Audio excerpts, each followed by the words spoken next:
नमस्कार, आप देख रहे हैं न्यूज इंडिया। आपके साथ मैं हूं अभिषेक। बुलेटिन की शुरुआत बड़ी खबर से करेंगे। दिल्ली में बीजेपी राष्ट्रीय कार्यकारिणी की बैठक चल रही है और आपको बता दें कि आज दूसरा और अंतिम दिन है। बैठक में मुख्यमंत्री पुष्कर सिंह धामी भी शामिल हो रहे हैं। जोशीमठ संकट पर सीएम धामी अपनी रिपोर्ट सौंप सकते हैं। 3 महीने में किए गए विकास कार्यों का ब्यौरा भी देंगे।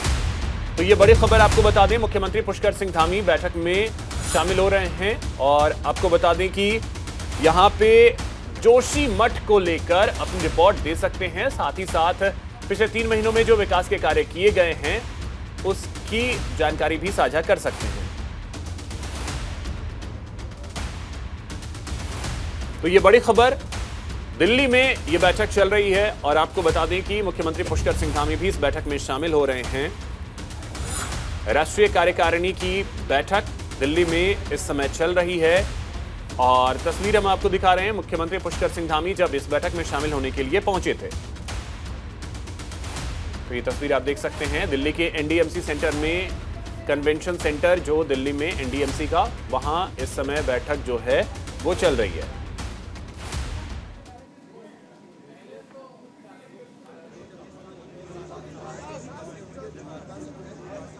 तो ये तस्वीरें हम आपको दिखा रहे हैं जब मुख्यमंत्री पुष्कर सिंह धामी बैठक में शामिल होने के लिए पहुंचे थे।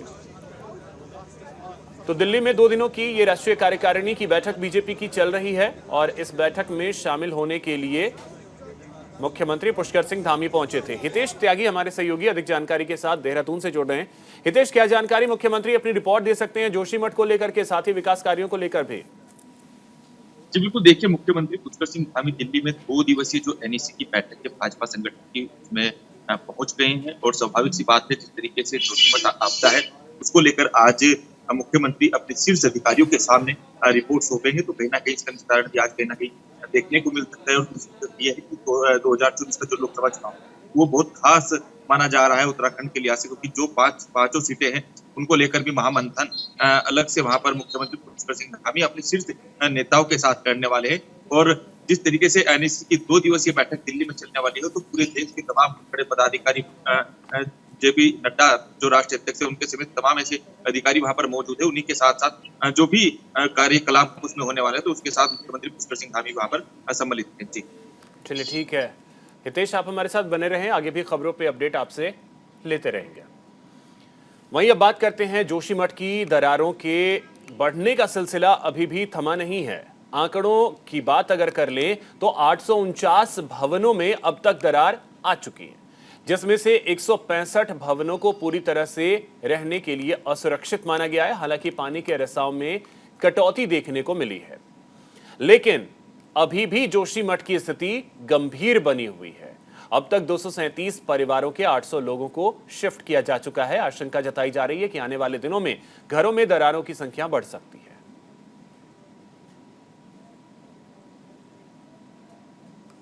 2 चीजें कर रहे हैं इसमें, सिर्फ सबके घरों का सर्वे भी हो रही है।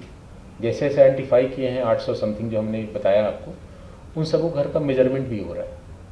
जब उनको विस्थापित हटा रहे हैं घर से, तो सब बाकायदा पूरा मेजरमेंट के बाद कितना स्क्वायर फीट का उनका ये था, कितने बेडरूम थे, परिवार में कितने लोग हैं, वो सारा मेजरमेंट और सर्वे हो रहा है। उसी हिसाब से हम लोगों को ये देंगे। दिनों में हमने ये किया, सबका सर्वे किया, राहत बचाव का कार्य किया, सबको हटाया है वहाँ से। हमारी इन्वेस्टिगेशन चल रही है और जैसे ही रिपोर्ट आएगी हम आपके साथ शेयर करेंगे। हम तो सहयोगी हितेश हमारे साथ बने हुए हैं। हितेश, अगर जोशीमठ की वर्तमान स्थिति को आपसे समझें तो वो क्या है, क्योंकि संख्या जो है घरों की जिसमें दरार आ रही है वो बढ़ती जा रही है। बिल्कुल, देखिए आपको मैं समझाना चाहूंगा आपसे, क्योंकि जिस तरीके से जोशीमठ में तो 5 से ज्यादा दरार के मामले सामने आ रहे हैं, धीरे धीरे कई ऐसे घरे दरारें आने शुरू हो गई। लोगों की जो दुकानें हैं उनमें भी दरारें आने शुरू हो गई, लेकिन लगातार वहां पर जो प्रशासन है, शासन है, वो बना हुआ है। और मुख्यमंत्री पुष्कर सिंह धामी ने भी पहले से ही जो सहायता राशि वो बढ़ा दी है और प्रतिदिन 900 कुछ रुपये वहां पर देने की बात की और 400-450 रुपये खाने के प्रति व्यक्ति वहां पर देने की बात कही है। तो लेकिन ये जो सिलसिला है दरार आने का, ये कहाँ तक जाएगा, कहाँ तक रुकेगा, क्योंकि लगातार अपनी जो वैज्ञानिक टीम है वो भी बनी हुई है और जो अलग से जो अधिकारी वहां पर है वो भी मौजूद है। लगातार वहां पर एनडीआरएफ और एसडीआरएफ की टीमें भी बढ़ा दी गई हैं। लेकिन ये जो दरार आने का जो सिलसिला है, ये कब रुकेगा, कब थमेगा, अभी ये सोचना बाकी है। इस पर सवाल ये मंथन करना बहुत जरूरी हो गया है, क्योंकि लगातार वहां पर जो रणजीत सिन्हा है, आपदा सचिव है, वो लगातार वहां पर बने हुए, लगातार वहां पर प्रेस कॉन्फ्रेंस कर जानकारियां दे रहे हैं। लेकिन ये महज चीजें जानकारियां देने से इसमें कुछ नहीं होगा। कहीं ना कहीं इसका जो ठोस सोल्यूशन है वो निकालना भी बहुत जरूरी होगा, क्योंकि वहाँ के जो आम जनमानस ही नहीं, जो वहाँ के जानवर है, जो वहाँ के भैंस है, गाय है, इनके लिए भी बहुत बड़ा संकट का समय है। जी हितेश, तो अब ऐसे में एक और चीज ये है कि कई ऐसे घर हैं जो बिल्कुल ही रहने लायक ही नहीं हैं, सैकड़ों ऐसे घर हैं, तो उन घरों को क्या, क्योंकि माना यह जा रहा था कि पहले मकानों को ध्वस्त किया जाएगा, लेकिन अब उसके लिए क्या रिनोवेट किया जाएगा, तोड़ा जाएगा, इसको लेकर के कुछ सोचा जा रहा है या नहीं? बिल्कुल, देखिए इसी विषय को लेकर मुख्यमंत्री पुष्कर सिंह धामी विचारणीय है और लगातार इस पर काम भी कर रहे हैं, क्योंकि अगर उन घरों को डिसमेंटल कर दिया जाता है तो उनकी दूसरी जगह क्या व्यवस्थाएं की जाए, उनके लिए रहने की, आवास की सुविधा की जाए। तो यही विचार यहाँ पर अभी आपदा जो सचिव है रणजीत सिन्हा, वो भी अपने अधिकारियों के साथ लगातार मंथन कर रहे हैं कि इन ये जो घर है जो रहने लायक नहीं है, क्योंकि जो सरकारी दृष्टि से जो जांच के दायरे में आ चुके हैं कि वास्तव में ये घर रहने लायक नहीं है, तो उनके लिए क्या व्यवस्थाएं अलग की जाए। तो वही उसी लिहाज से शासन प्रशासन पुरजोर कोशिश में कर रहा है कि कहीं और दूसरी जगह पलायन कर लोगों को अलग जमीन दी जाए या घर दिया जाए या उनको पैसा दिया जाए। तो यही सब विषयों को लेकर यहाँ पर आज मंथन ठीक है हितेश, आप हमारे साथ बने रहें, आगे भी अपडेट आपसे लेते रहेंगे। वहीं आपको बता दें कि शंकराचार्य अविमुक्तेश्वरानंद महाराज ने जोशीमठ में ज्योतिष पीठ के आद्य जगत गुरु टटकाचार्य जी महाराज के दर्शन किए और स्थानीय लोगों से आपदा और राहत कार्यों की जानकारी ली। इसके बाद अविमुक्तेश्वरानंद महाराज ने राहत शिविरों में रह रहे पीड़ितों से मुलाकात की। इस दौरान उन्होंने दुख की घड़ी में प्रभावितों को धैर्य रखने को कहा। उन्होंने आश्वासन दिया कि ज्योतिर्मठ आपदा सेवालय जोशीमठ वासियों की सेवा में तत्पर रहेगा। कि हम लोग अपनी आवाज को बुलंद कर पाए, लोगों को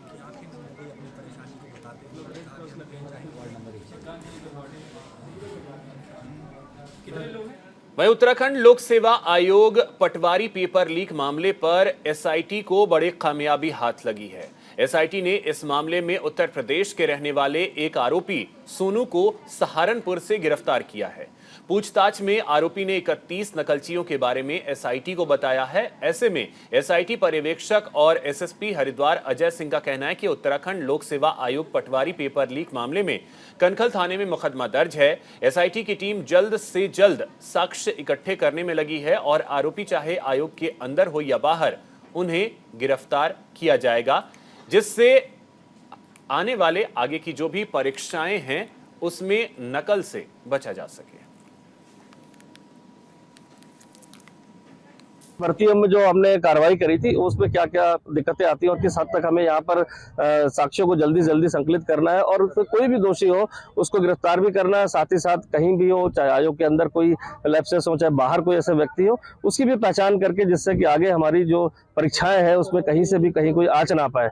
इसी क्रम में जो 7 लोग एसटीएफ द्वारा गिरफ्तार किए थे, हरिद्वार एसआईटी ने विवेचना ग्रहण कर ली थी। विवेचना के बाद जो है इसमें सोनू कुमार जो जनकपुरी थाना सहारनपुर का निवासी है, उसकी आज गिरफ्तारी की गई है एसआईटी द्वारा।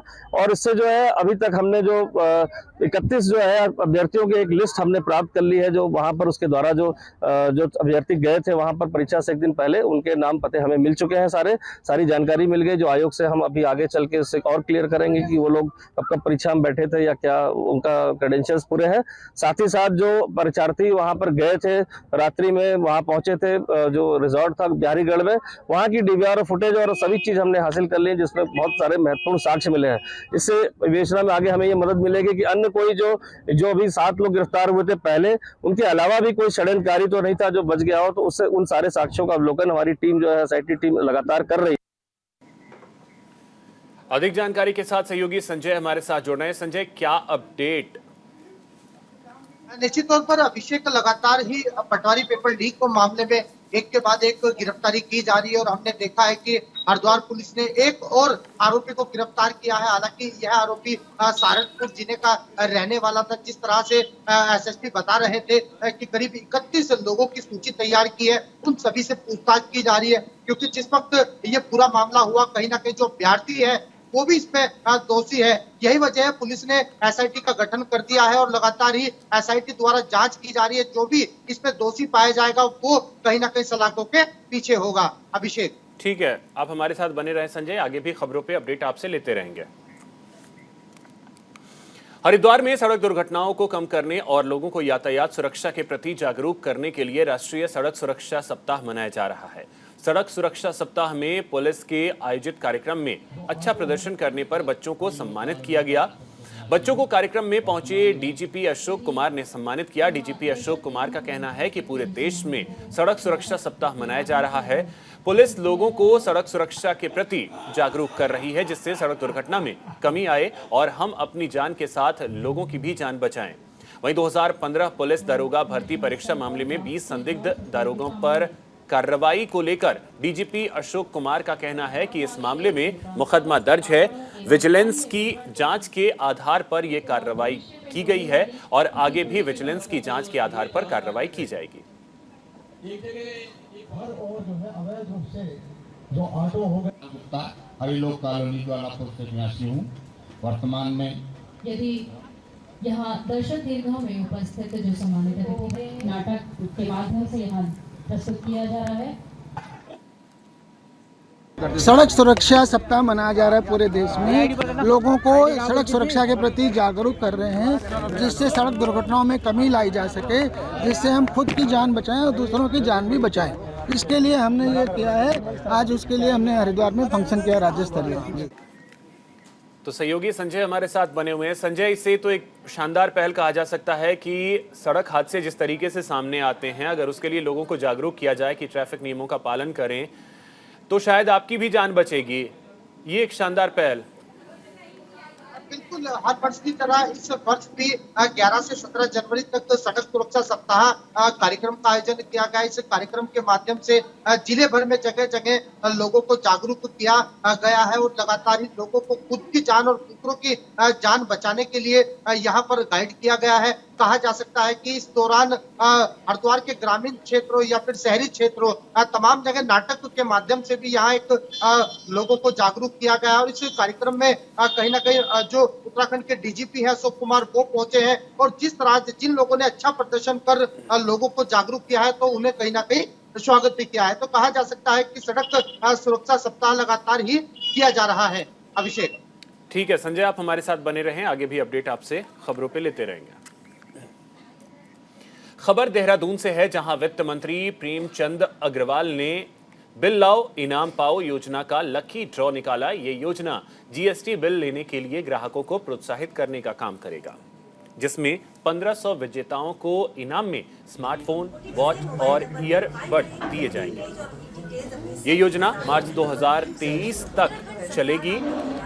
आपको बता दें कि लकी और मेगा ड्रॉ में 10 करोड़ रुपए के इनाम दिए जाएंगे। पहले चरण में 6058 से ज्यादा बिल प्राप्त किए गए, वहीं दूसरे चरण में कुल 9158 बिल अपलोड किए गए हैं। इस दौरान कैबिनेट मंत्री ने बताया कि ये योजना काफी फायदेमंद साबित हुई है। योजना के बाद से जीएसटी कलेक्शन में भी इजाफा देखने को मिला है। मैं माननीय मंत्री जी की अनुमति से मोबाइल नंबर वेरीफाई करें, बिल की इमेज और डिटेल्स अपनी सेल्फी के साथ उत्तराखंड सरकार आपको लाई है बिल लाओ इनाम पाओ योजना। उत्तराखंड में हर देखिए हमारे पास जो 2022-23 में है, जिसमें SGST और मिला के नेट SGST को दिसंबर में हमने 573 करोड़ रुपए हमें मिले हैं। और यदि मैं दिसंबर तक की बात कर लूँ तो वो 5596 करोड़ रुपए हमें प्राप्त हुए हैं। ऐसी वैट से खाली दिसंबर की बात करें 218 करोड़ और अप्रैल से दिसंबर तक के ये मिले हमें 1941 करोड़।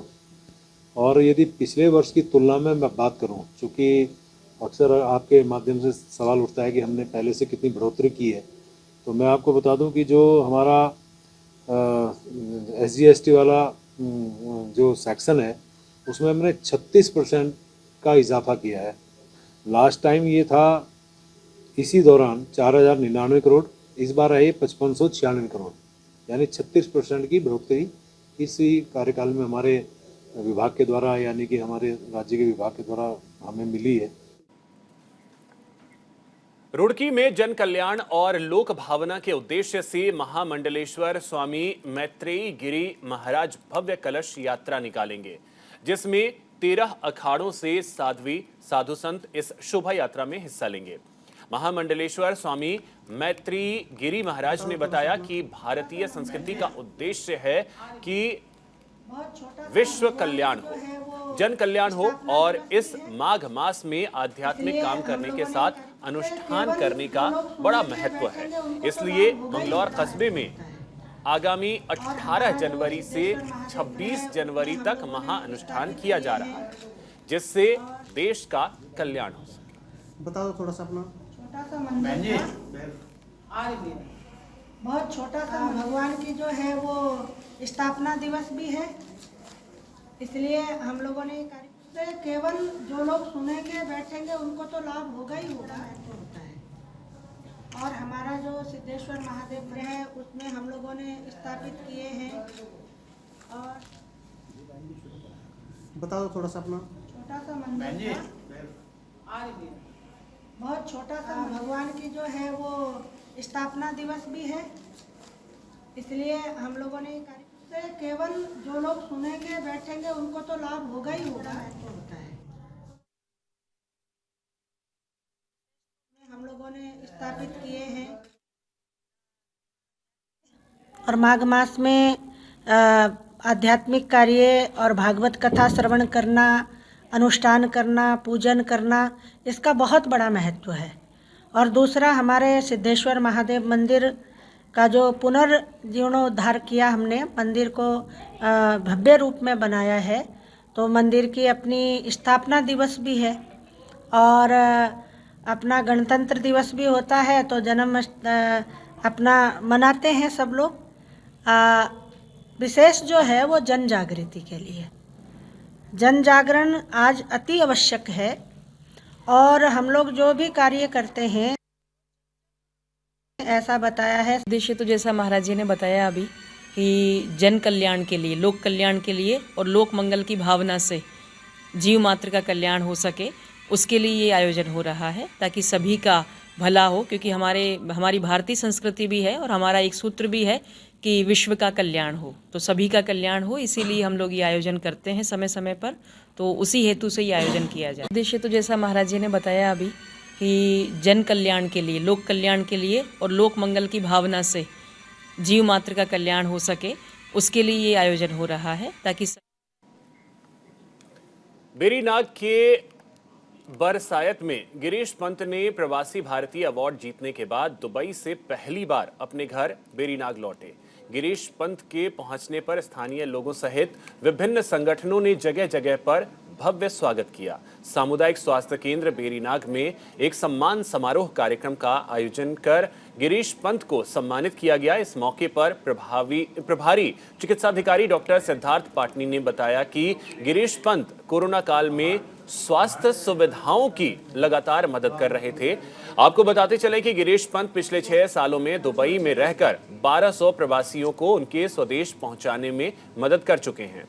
यूक्रेन और रूस युद्ध में फंसे कई छात्रों की भी उन्होंने मदद की थी। मैं समझता हूं कि किसी की जरूरत पड़ती है और विदेश में अगर कोई व्यक्ति फंसता है, वो दुबई में ही नहीं, वहाँ से लोग पैसे कमाने जाते हैं। हमने नाम कमाया, दूसरों के लिए खड़े रहे। पहाड़ में रहने वालों का उतना दर्द नहीं।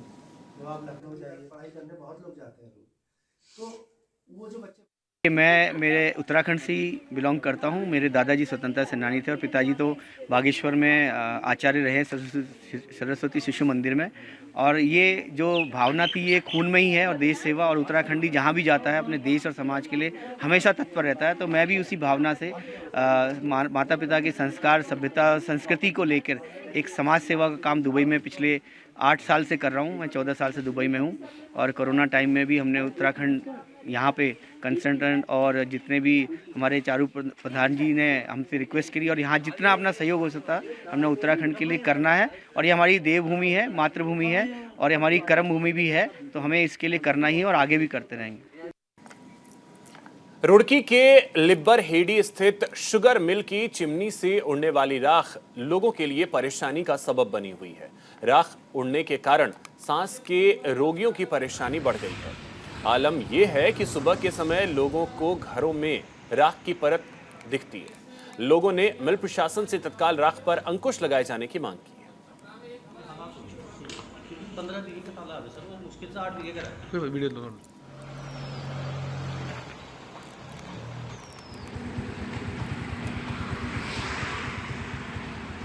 क्षेत्र में उत्तम शुगर मिल लगा है लिब्बारेड्डी में, तो इसकी चिमनी से धुएं के साथ साथ में राख निकल रही है और राख का इतना ज़्यादा प्रकोप हो रहा है कि हवा भी पश्चिम से पूरब की ओर चल रही है, तो ज़्यादातर हवा पूरब की दिशा में ही आ रही है और गांव भी हमारे इधर ही पड़ रहे हैं। जो इसकी राख है वो खेतों में जाकर चारे पर बैठ रही, ना पशु चारा खा पा रहे। गांव में राख आ रही, छतों पर कपड़े खराब हो रहे, रोज़ धो के डाल रहे तो सारे कपड़े खराब हो रहे। अन्य सामान में भी बहुत बुरा हाल है, पैरों को साथ में लग के अंदर कमरों में जा रही तो कमरे भी सारे गंदे हो हुआ कि इसने पशु हमारे बीमार कर दिए और खुद हम सांस के हम बीमार कर दिए, पूरे खेत काड़च में कर दिया, पूरी राख आ रही है और बरसी हरा बंद कर दिया।